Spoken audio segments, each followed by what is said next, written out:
दोस्तों, हम सब एक फ्री कंट्री में रह रहे हैं जहां पर हमें हमारा हर राइट मिला हुआ है। हम जैसे चाहें अपने देश में रह सकते हैं और जो चाहे वो कर सकते हैं। हमारे पास बाहर घूमने फिरने से लेकर इंटरनेट जैसी हर एक सुविधा मौजूद है। लेकिन क्या आपको पता है कि हमारी दुनिया में एक देश ऐसा भी है जहां लोग कैदियों की तरह जिंदगी गुजार रहे हैं। यहाँ रहने वाले लोगों के पास किसी भी चीज की कोई फ्रीडम नहीं है। ना तो ये अपना देश छोड़कर कहीं बाहर जा सकते हैं और ना ही अपनी मर्जी से किसी रिलीजन को फॉलो कर सकते हैं। इन लोगों के पास जॉब तो है लेकिन पैसे नहीं है, मोबाइल तो है लेकिन इंटरनेट मौजूद नहीं है।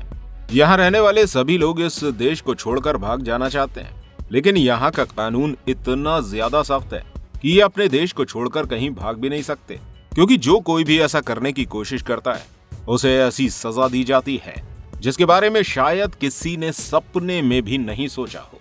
जी हाँ, ये देश और कोई नहीं बल्कि इसका नाम है नॉर्थ कोरिया, जहां के तानाशाह हैं किम जोंग उन, जिन्होंने अपने ही देशवासियों के जीवन को जहन्नम से बदतर कर रखा है।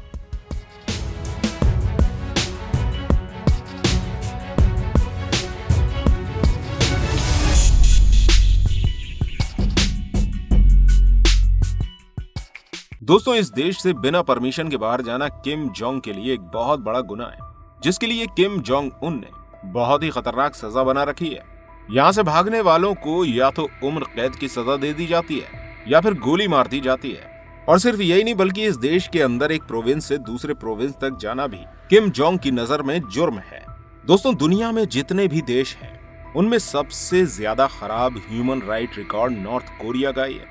इस देश में पैदा होने वाले हर मर्द को नॉर्थ कोरिया मिलिट्री में कम से कम 10 साल तक काम करना होता है।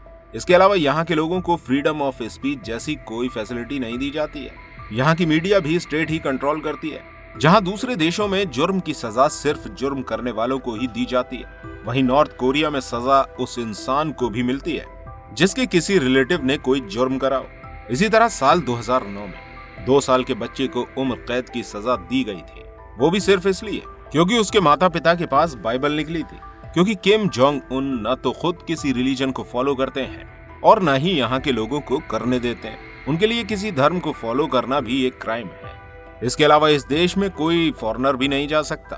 अगर किसी फॉरेनर को यहाँ आने की परमिशन दी भी जाती है तो उस फॉरेनर पर पूरी ट्रिप के वक्त नजर रखी जाती है और उसे उन्हीं जगहों पर जाने की परमिशन होती है जो जगह यहाँ की सरकार दिखाना चाहती है। और सिर्फ यही नहीं बल्कि कई बार तो यहाँ आए फॉरेनर्स को गोली भी मार दी जाती है। अगर कोई टूरिस्ट यहाँ आकर कोई ऐसी हरकत करता है जो यहाँ के लॉ के खिलाफ हो तो ऐसे में उसको बहुत कड़ी सजा दी जाती है। ऐसे ही ऑटो वैम्बियर नाम का एक शख्स साल 2015 में यहाँ घूमने के लिए आया था।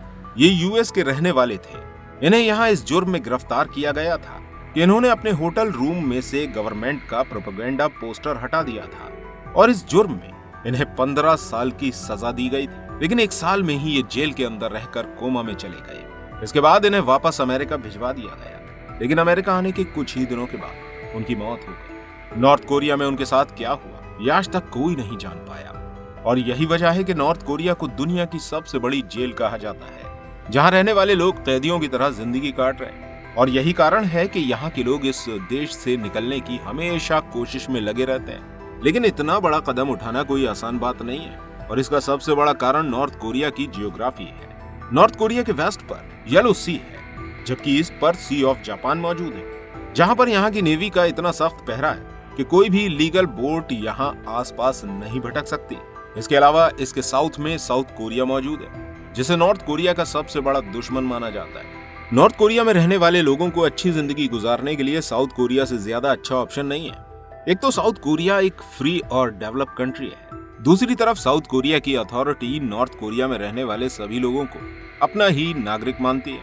यानी कि अगर नॉर्थ कोरिया में रहने वाला कोई शख्स यहाँ की आर्मी से बचकर साउथ कोरिया पहुंच जाता है तो इस कदम से उसकी जिंदगी बदल सकती है। लेकिन ऐसा तब हो सकता है जब कोई यहाँ से जिंदा निकल सके, क्योंकि नॉर्थ कोरिया और साउथ कोरिया के बॉर्डर पर इतनी ज्यादा आर्मी तैनात होती है कि इस जगह से कोई इंसान तो दूर की बात है, कोई परिंदा भी पर नहीं मार सकता है।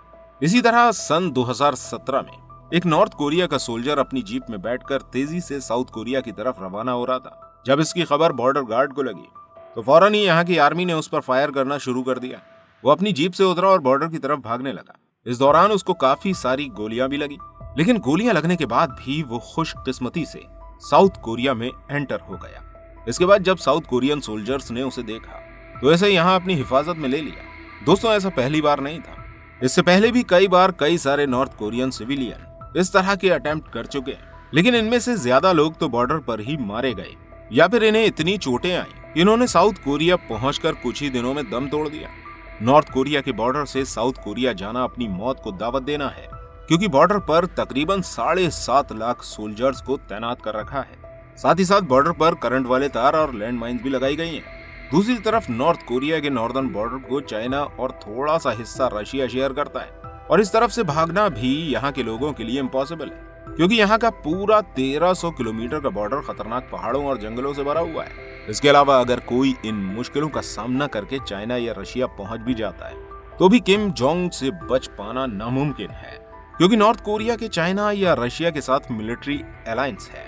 यानी कि अगर यहाँ की मिलिट्री किसी नॉर्थ कोरियन को पकड़ती है तो वापस उसको सीधा नॉर्थ कोरिया पहुंचा दिया जाएगा। इसके बाद इसके साथ जो सुलूक नॉर्थ कोरिया करेगा इसका अंदाजा भी आप नहीं लगा सकते हैं। साल 2020 तक तो यहाँ के लोगों का यहाँ से भागकर दूसरे देश में जाना कुछ हद तक मुमकिन था, लेकिन साल 2020 के बाद कुछ ऐसा हुआ कि यहाँ से निकल पाना इम्पॉसिबल हो गया।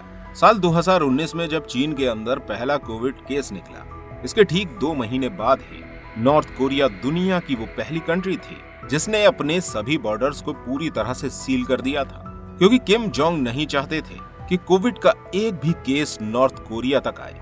नॉर्थ कोरिया के अंदर किसी भी रास्ते से जाने और आने पर पूरी तरह से बैन लगा दिया गया था, और ऐसा करना यहाँ की अथॉरिटी के लिए काफी ज्यादा जरूरी भी था, क्योंकि यहाँ रहने वाली 42% पॉपुलेशन ऐसी है जिसे आज भी ठीक से खाना नहीं मिल पाता है। यानी कि उनकी बॉडी ऐसी नहीं है जो कोविड के वायरस को किसी भी हालत में बर्दाश्त कर पाती है। इसके अलावा अगस्त 2020 में नॉर्थ कोरिया अथॉरिटी ने नॉर्थ कोरिया के सोल्जर को शूट टू किल का ऑर्डर दे दिया। यानी कि अब यहाँ के सोल्जर के पास पूरा अधिकार था कि वो अगर इस बॉर्डर पर किसी को आते या जाते देखे तो फौरन उसे गोली मार दे। और यही वजह है कि गुजरे कुछ सालों में यहाँ से भागने वालों की संख्या ना के बराबर हो गई है, और नॉर्थ कोरिया यहाँ रहने वालों के लिए एक जेल बन गया। यहाँ रहने वाले लोग ना तो किसी धर्म को फॉलो कर सकते हैं और ना ही बाहर की दुनिया से किसी भी तरह का कोई कनेक्शन रख सकते हैं। यहाँ रहने वाले लोगों के लिए गूगल, फेसबुक, यूट्यूब जैसी चीजें तो दूर की बात है, इंटरनेट की सुविधा भी नहीं है। सिर्फ कुछ गवर्नमेंट ऑफिसर हैं जिन्हें इंटरनेट की सर्विस प्रोवाइड की गई है, और उस पर भी सिर्फ वही वेबसाइट खोली जा सकती है जो नॉर्थ कोरियन गवर्नमेंट ने बनाई है।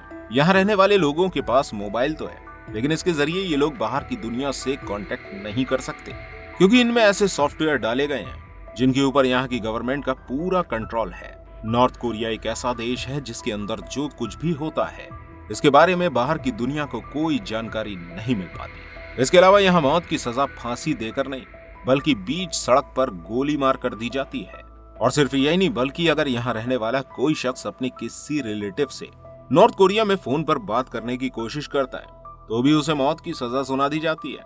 यहाँ के लोगों की कंडीशन इतनी ज्यादा खराब होने के बाद भी कोई भी देश कुछ नहीं कर सकता, क्योंकि एक समय में सोवियत यूनियन ने नॉर्थ कोरिया को न्यूक्लियर टेक्नोलॉजी ट्रांसफर कर दी थी, और इसी न्यूक्लियर पावर की वजह से अमेरिका जैसा देश भी अब चुप बैठा हुआ है।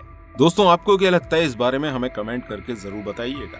इस वीडियो को लाइक कीजिए और ऐसी और वीडियोस देखने के लिए स्क्रीन पर शो हो रही इस वीडियो पर क्लिक जरूर कीजिएगा। हम आपसे वहीं मिलेंगे।